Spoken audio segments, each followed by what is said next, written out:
If you're not paying attention to what I'm saying, would you know what I'm talking? No. That's so with every aspect of life, isn't it? If you're not paying attention to it, you don't know what you're eating, you don't know what you're breathing, you don't know what's happening. Most people will not notice the fragrance of the flowers or anything, they're just walking through like rocks. Or let me say a bull because they want to, a bull is worshipped in the stock market. So, it's an evolutionary fallback. If you walk like a bull or a bear, it's an evolutionary fallback. You evolved to be a human being, taking millions of years, now you don't want to fall back. To be human means, what is unique about a human being is, we do the same things what the other animals do. It is just that all that the animal can do, we do the same things, but we can do it consciously. That's a big difference. And doing anything consciously will not come if you don't have sufficient attention towards things that you do or things that you do not do.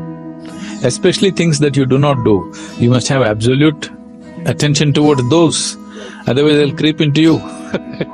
So this attention deficiency syndrome has happened because people's idea of education is information. Right now, the whole idea of human education system has become heaping you with information. The more information you heap upon on any mind, or let's say starting from childhood, the more he will develop aversion to attention. Because without knowing anything, information gives you a false feeling that you know everything. This has become a fashion now. Today, if you're invited for a dinner party, you Google out information about the 100 billion galaxies, they've all been numbered and named and all that, okay? That 566BZ, that galaxy, about that you know some information. You Google out, get these 2 sentences out and go to the dinner party. Whoever talks to you, they say, how are you? Hey, do you know about this galaxy which is a trillion light years away, which is BB whatever? And you talk about it, everybody thinks you're smart. There's a whole problem with the world right now. We are considering information, we are mistaking information for intelligence. An entrepreneur or anybody who wants to navigate through any situation needs intelligence, not just information. Information may be useful on the side, but it is intelligence which will allow you to navigate through a particular situation in a unique way, not the way somebody else is doing. We are mistaking information for intelligence. Once you heap yourself with too much information, now attention is a serious problem.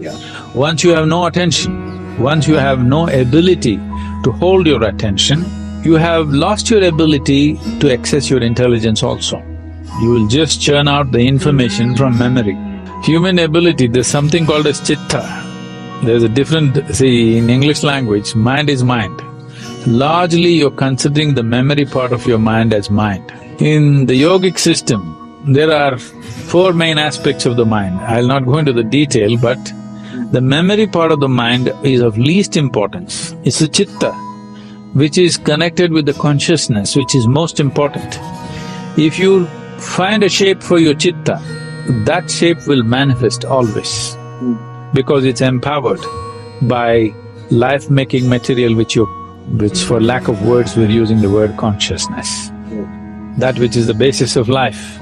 Once your mind is yoked to that, then what shape your mind takes, mind is like a cloud, you can make it any shape. You can make it godlike, you can make it a devil out of it, you can make a pig out of it, you can make whatever out of it, It's a nebulous thing. So what shape you give to your chitta, it will always manifest in the world because it's empowered by life-making energy behind it.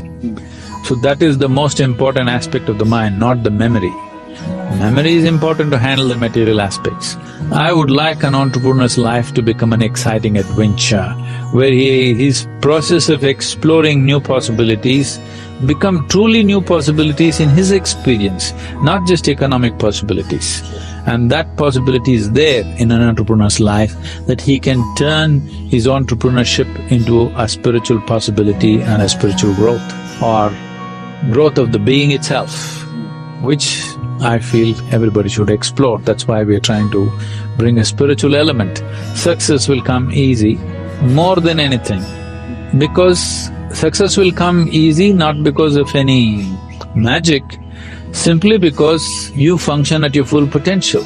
The basis of attention is you realize that you do not know even a speck in the universe properly. In its entirety, you do not even know an atom. That's why you can pay attention. If you think, I know this, you cannot pay attention. It's the arrogance of information which will bring you attention deficiency.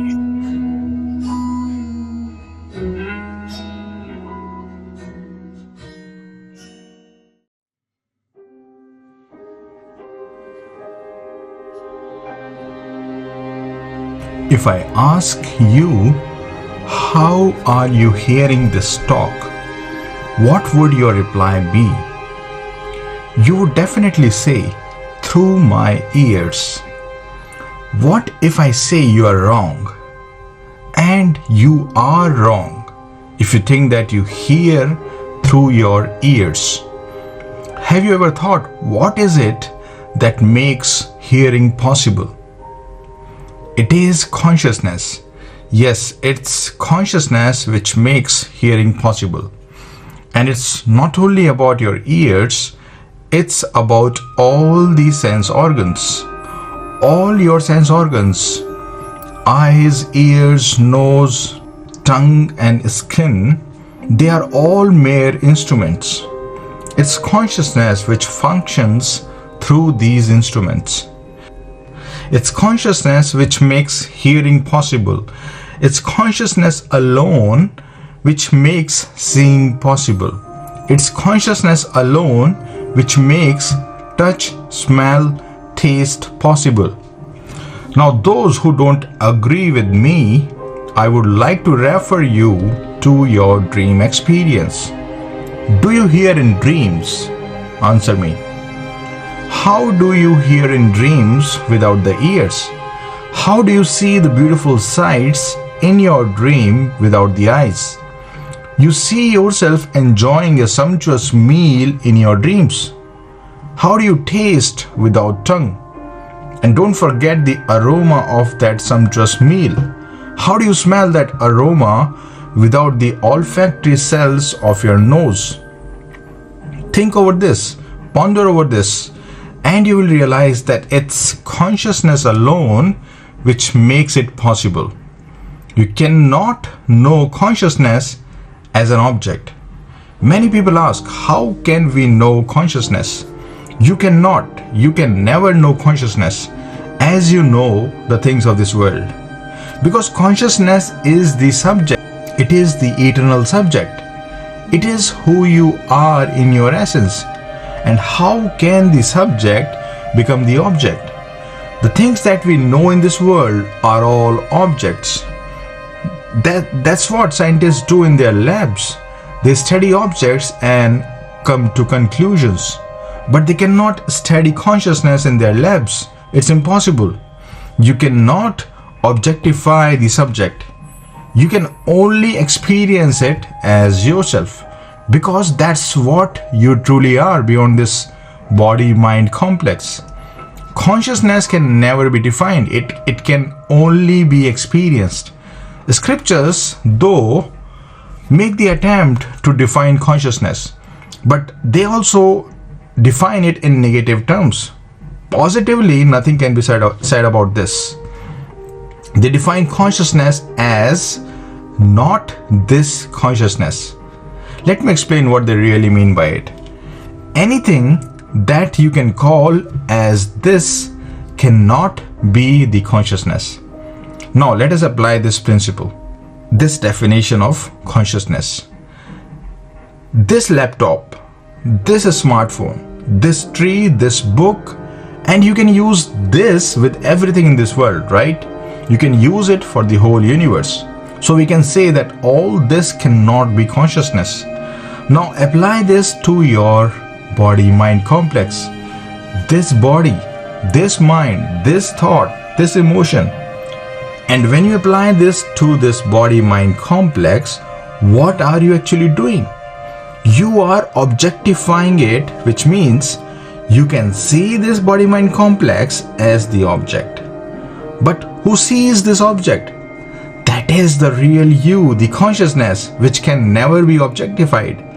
You can experience yourself as consciousness only by negating what you are not. When you can see truly what you are not, the reality of what you are in your essence shines forth by itself. You don't have to do anything then. It's instantaneous. That's what the spiritual practices do to you. They make you realize the separation which is always there between this body-mind complex and the real, infinite, conscious you.